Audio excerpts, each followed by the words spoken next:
Good day. We are Group 1 and we're here to report about comparative analysis of R134A or tetrafluoroethane in commercial refrigeration systems.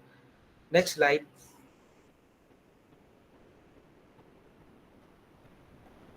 Refrigerants are chemicals that absorb and transmit heat in air conditioning and refrigeration systems, allowing areas and objects to be frozen or cooled. They are essential to heat exchange, which enables refrigeration systems to transfer heat from one location to another and chill the surrounding air.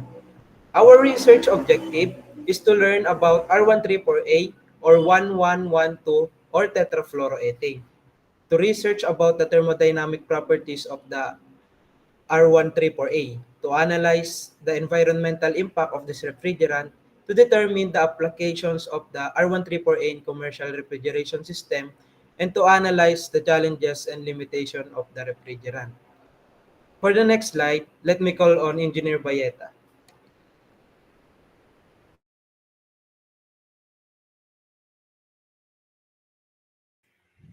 Thank you, Engineer Cabrera. For this slide, we are going to discuss about the overview of R134A refrigerant properties. R134A chemical with a chemical designation of 112 tetrafluoroethane is a hydrofluorocarbon HFC known for its desirable properties that make it popular refrigerant in refrigeration and air conditioning equipment as well as in many automotive AC systems. It boasts excellent thermodynamic characteristics, non-flammability, and low toxicity, which contribute to its widespread use. Since 1993, R134A has been the staple refrigerant for vehicles, replacing the older R12 refrigerant. This refrigerant is known for its low toxicity, non-flammability, and zero ozone depletion potential. However, R134A is also a potent greenhouse gas with a global warming potential or GWP value of 1,430. This means that the greenhouse effect of R134A is 1,430 times greater than the 100-year warming potential of the same volume of carbon dioxide or CO2. This high GWP has led to regulatory measures aiming to phase out R134A in favor of more environmentally friendly alternative with lower GWP values. Despite its environmental impact, R134A remains in use due to its effectiveness and reliability in various applications. And for these slides, we are going to discuss the thermodynamic properties of R134A. Its boiling point is negative 26.3 degrees Celsius, negative 15.3 degree Fahrenheit. It critical, its critical temperature is 101.06 degrees Celsius and 213.91 degree Fahrenheit. Its critical pressure is 4.059 megapascal or 588.6 psi.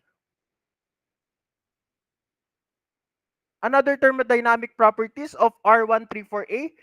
First is a specific volume.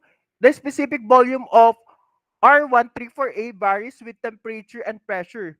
At negative 26.3 degrees Celsius and 101.325 kilopascal, the specific volume of the saturated liquid is approximately 0.000729 meter cube per kilogram, and the specific volume of the saturated vapor is approximately 0.1926 cubic meter per kilogram. For the enthalpy, it also varies with the temperature and pressure at negative 26.3 degrees Celsius and 101.325 kilopascal. The enthalpy of the saturated liquid is about 17.3 kilojoule per kilogram, and the enthalpy of the saturated vapor is about 234.5 kilojoule per kilogram. And for the entropy, it changes with temperature and pressure. At negative 26.3 degrees Celsius and 101.325 kilopascal, the entropy of the saturated liquid is around 0.0720 kilojoule per kilogram Kelvin, and the entropy of the saturated vapor is about 0.9519 kilojoule per kilogram Kelvin. For another thermodynamic properties of R134A, the heat capacity The heat capacity at constant pressure or CP is approximately 0.81 kilojoule per kilogram Kelvin. And for the heat capacity at constant volume or CV is approximately 0.69 kilojoule per kilogram Kelvin. And for the density, it varies with temperature and pressure at negative 26.3 degrees Celsius and 101.325 kilopascal. The density of the saturated liquid is around 1,230 kilogram per cubic meter, and the density of the saturated vapor is about 5.19 kilogram per cubic meter. And for this slide, we are going to discuss the use of R134A in commercial systems. First is in supermarkets. R134A is commonly used in refrigeration units for chill displays, walk-in coolers, and ice machine. These systems are essential for preserving perishable goods such as dairy products, meats, and produce. For the second one, is gold storage facilities. R134A is utilized in gold storage facilities to maintain low temperature for storing large quantities of perishable items. Its stability and efficiency make it suitable for these applications. The third one is industrial refrigeration units. R134A is also used in various industrial refrigeration units, providing reliable cooling for processes that require precise temperature control. And the last one is commercial air conditioning. In larger commercial building, R134A is employed in chillers to maintain comfortable indoor environments. Its ability to efficiently transfer heat makes it an ideal choice for these systems.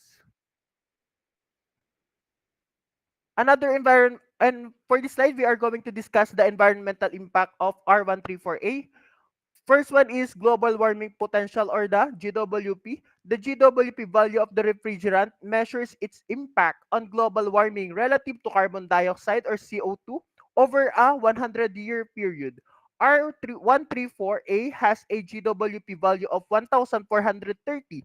This means that 1 kilogram of R134A has the same greenhouse effect of 1,430 kilograms of carbon dioxide over the same period. Its high GWP signifies a significant contribution to global warming, which has led to regulations and efforts to reduce its usage in favor of more environmentally friendly alternatives.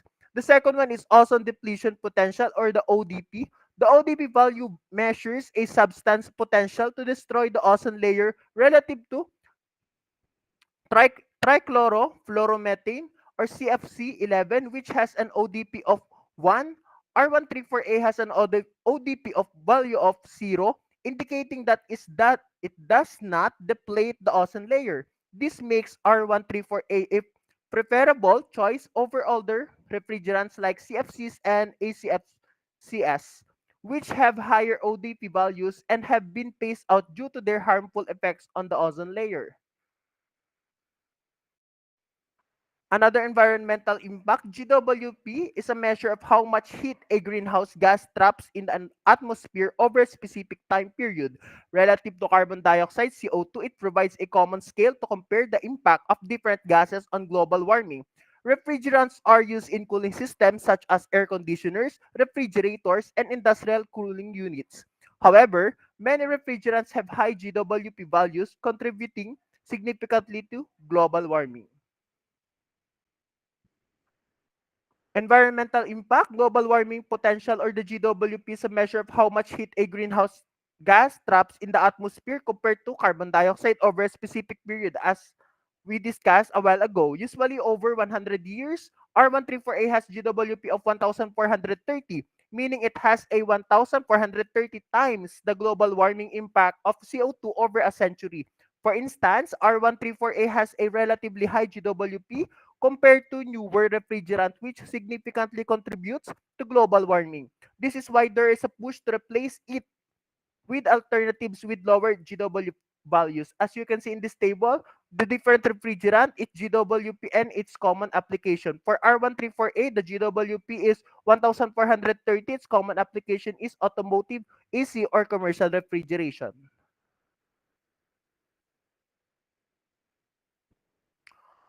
Ozone depletion potential or the ODP is a measure of a substance's ability to destroy the ozone layer compared to a reference substance. The ODP value indicates how much ozone depletion a substance can cause relative to CFC11. R134A has a ODP of 0, meaning it does not contribute to depletion of the ozone layer.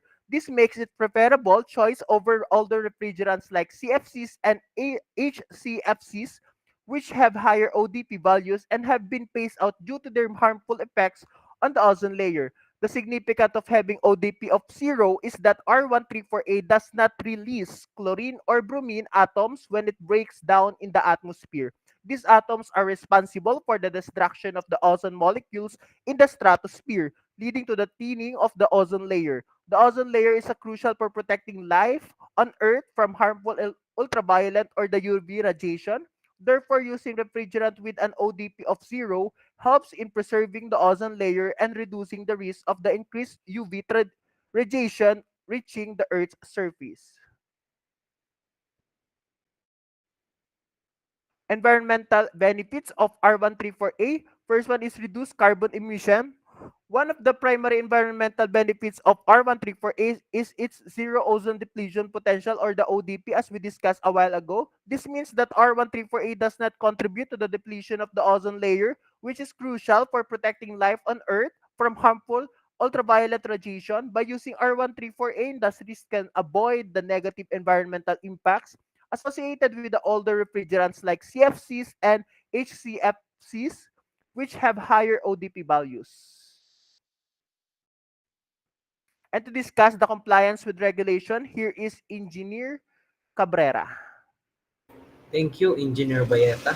For the compliance with regulations, Kigali Amendment to the Montreal Protocol is an international agreement that aims to phase down the use of hydrofluorocarbons, including R134A, due to their high global warming potential. The Kigali Amendment, which came into effect on January 1, 2019, requires countries to gradually reduce their consumption of HFCs to mitigate climate change. The Montreal Protocol is an international treaty designed to protect the ozone layer by phasing out the production and consumption of ozone-depleting substances, although R134A has an ODP of 0 and is not classified as an ODS. The Montreal Protocol has provisions for reducing the use of high GWP HFCs, including R134A, through the Kigali Amendment. Next slide, please. The UF gas regulation aims to reduce emissions of fluorinated greenhouse gases, including HFCs like R134A. The regulation includes measures such as phasing down the use of high GWP refrigerants, implementing leak detection and repair requirements, and promoting the use of low GWP alternatives. The regulation also sets specific quotas for placing HFCs on the market, encouraging the adoption of more environmentally friendly refrigerants. As for the Clean Air Act or CAA in the United States, include provisions for controlling the use and emissions of substances that contribute to global warming. The U.S. Environmental Protection Agency enforces regulation that limits the use of high GWP HFCs like R134A. The EPA Significant New Alternative Policy or SNAP program evaluates and approves alternative to ozone-depleting substances, promoting the transition to low GWP refrigerants. As for the California Air Resources Board or CARB regulations, have implemented regulations to reduce HFC emissions in California. These regulations include bans on the use of high GWP refrigerants in certain application and requirements for leak detection, repair, and reporting. CARB also promotes the adoption of low GWP alternatives to minimize the environmental impact of refrigerants. Next slide, please.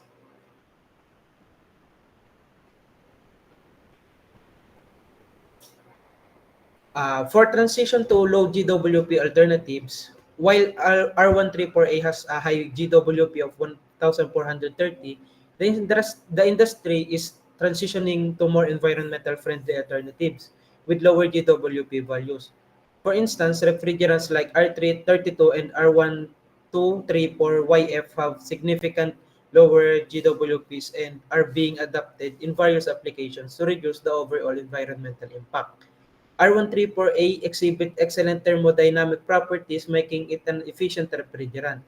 Its high specific heat capacity allows it to absorb and release large amounts of heat, leading to reduced energy consumption and lower operating costs. This efficiency contributes to lower carbon emissions from energy productions, further enhancing its environmental benefits. Next slide, please.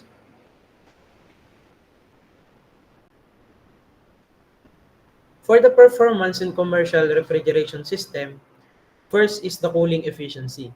R134A, a low toxicity, environmentally friendly refrigerant that doesn't harm the ozone layer, is primarily used to replace CFCs and HFCs in refrigeration and air conditioning industries. Its efficiency and cooling capacity are very similar to those of CFC-12. According to the study of by Cho et al. 2019 about performance characteristic of automobile air conditioning using R134A or R1234YF mixture.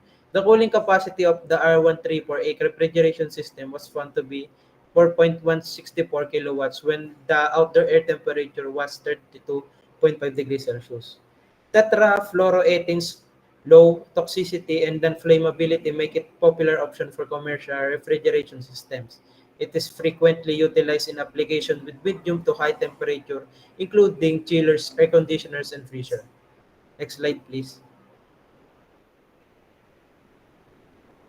For the energy consumption, uh, in commercial refrigeration applications, R134A is renowned for its energy efficiency, which results in reduced running costs and improved overall performance. It is popular refrigerant in many systems because of its efficiency, which reduces energy consumption while preserving dependable and constant cooling. For system compatibility, tetrafluoroethane or R134A has been engineered to be compatible with a wide range of air conditioning and refrigeration system to guarantee that it performs at its best in particular application. There are several things to take into account. Next slide, please. For the next slide, let me call on Engineer Katoy. Thank you, Engineer Cabrera. The cost of using R134A refrigerant involves multiple factors, including the initial installation expenses, operating costs, potential system modifications, and long-term savings. The price of R134A can vary based on factors such as quantity, quality, and the specific dealer or brand. Generally, it is more affordable compared to alternatives like R22, which ranges from $70 to $200 per pound, and R410A, which costs around $15 to $50 per pound. In the Philippines, the price of R134A varies depending on the brand. For example, a 13.6 kilogram cylinder of 1 Rotary Max is priced at approximately 6,000, while Sofran ranges from 6,600 to 7,500. Installation costs also differ based on system size, complexity, and labor rates, making it essential to consult local HVAC professionals for precise cost estimates. By considering these factors, users can make informed decisions regarding their refrigeration or air conditioning systems. Next slide, please.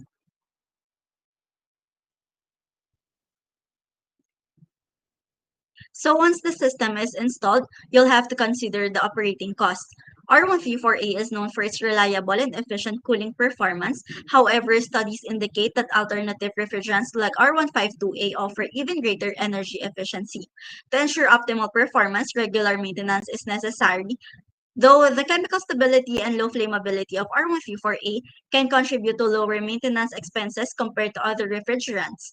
Another important factor to consider is the ongoing phase down of hydrofluorocarbons like our R134A, which may affect its future availability and pricing.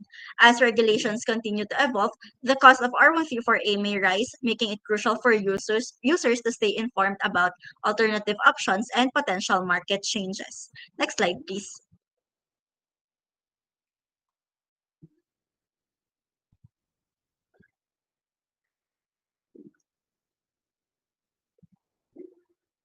Previous slide, please.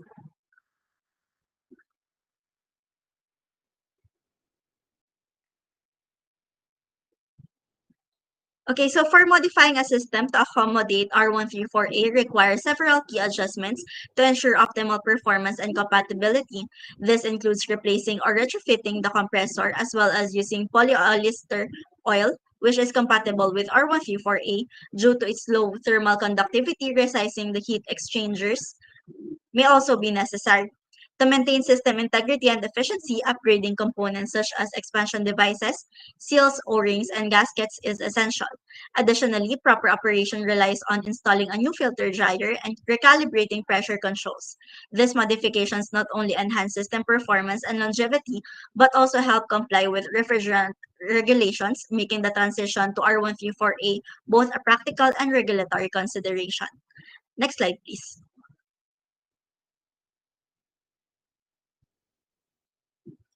Finally, let's talk about long-term savings.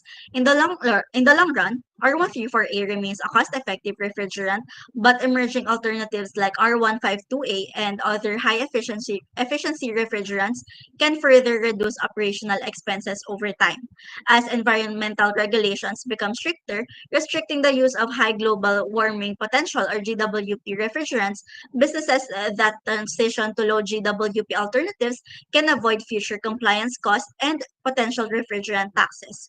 While R134A continues to be widely used due to existing infrastructure, it is worth considering more sustainable options with lower environmental impact and higher efficiency. These alternatives not only align with evolving regulations, but also provide financial benefits in the long term by reducing energy consumption and minimizing regulatory expenses. Next slide, please. Moving on to safety and handling. For safety concerns, R134A refrigerant is generally considered safe for use, with the American Society of Heating, Refrigerating, and Air Conditioning Engineers, or ASHRAE, classifying it as an A1 refrigerant, indicating low toxicity and non-flammability. This classification makes it suitable for applications in medical and culinary settings. Under normal operating conditions, R134A poses minimal health or safety risk. However, at extreme temperatures, such as in the event of a fire or exposure to electric resistance heaters, it can decompose and release toxic and irritating byproducts. Proper handling, storage, and usage are essential to maintaining safety and preventing potential hazards in high temperature environments. Next, system compatibility. Regulations governing the use of R134A refrigerant focus on both workplace safety and environmental responsibility. The OSHA mandates that employers identify and manage potential hazards associated with refrigerants like R134A through a process hazard analysis. This ensures that workers are adequately protected from exposure risk. Additionally, the ASHRAE classifies R134A under Standard 34 as an A1 refrigerant, indicating low toxicity and non-flammability. This classification confirms that R134A does not propagate flames and presents minimal health risk under normal conditions. Compliance with these regulations is essential for maintaining workplace safety and ensuring the responsible use of refrigerants in various industries. Next slide, please.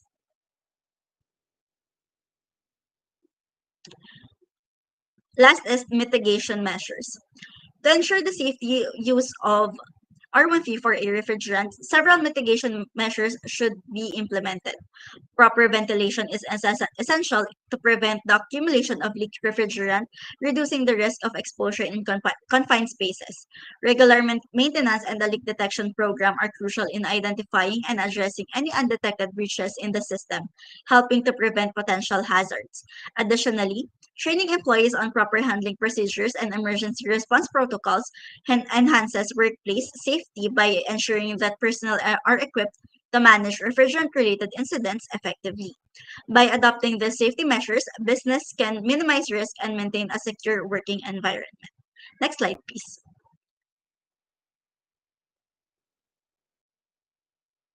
So for the real-world application, let me call on Engineer Como. Thank you, Engineer Katoy. For case study 1, the True Merchandiser and Beverage Air Horizon series are designed for cost efficiency, energy savings, and sustainability. The True Merchandiser features an efficient refrigeration system to reduce energy cost. Its durable materials and CFC-free R134A refrigerant minimize environmental impact. Similarly, the beverage Air Horizon series uses R134A refrigerant for rapid cooling and energy efficiency with a corrosion-resistant aluminum interior for durability. Both units support sustainability by using CFC-free refrigerants while offering reliable and cost-effective performance for businesses. Next slide, please.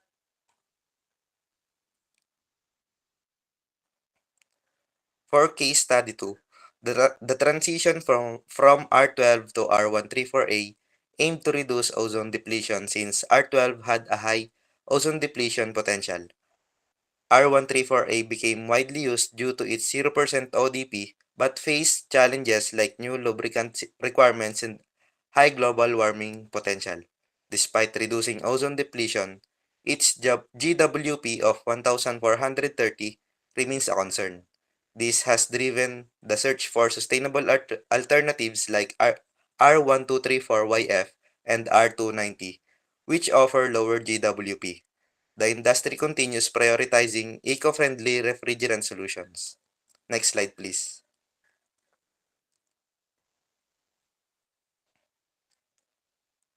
Modern refrigeration systems focus on energy efficiency, cost savings, and sustainability with effective insulation and CFC-free R134A refrigerant.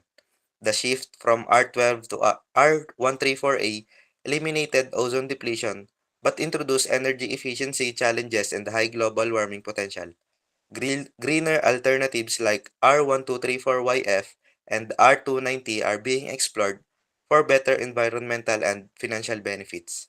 These refrigerants aim to lower greenhouse gas emissions while ensuring optimal cooling. Advancing sustainable refrigerants is essential for balancing efficiency and environmental responsibility. Next slide, please.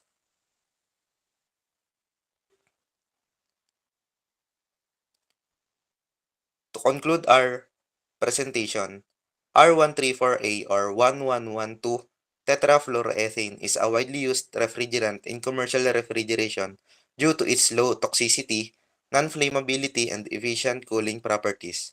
It has been effective in various applications from industrial refrigeration to supermarkets. While it has low ozone depletion potential, its high global warming potential of 1,430 raises environmental concerns. Although it is more affordable than older refrigerants like R22, system modifications may be required for compatibility. As an A1 refrigerant, it is generally safe to use, but proper handling and leak prevention remain essential. Next slide, please.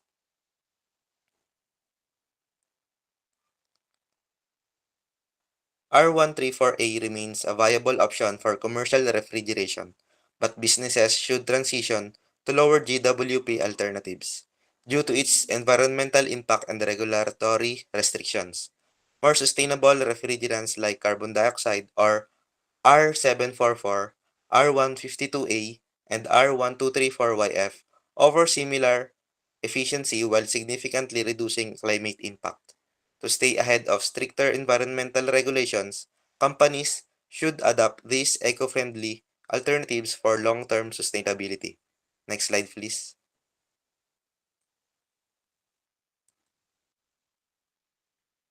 Future research should explore new refrigerant blends that maintain or improve R134A's efficiency while reducing global warming potential.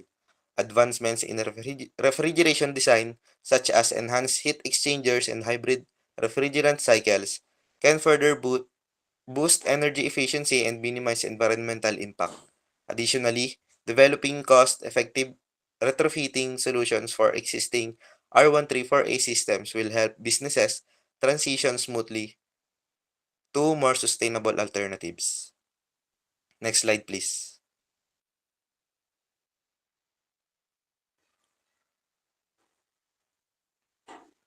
Next slide.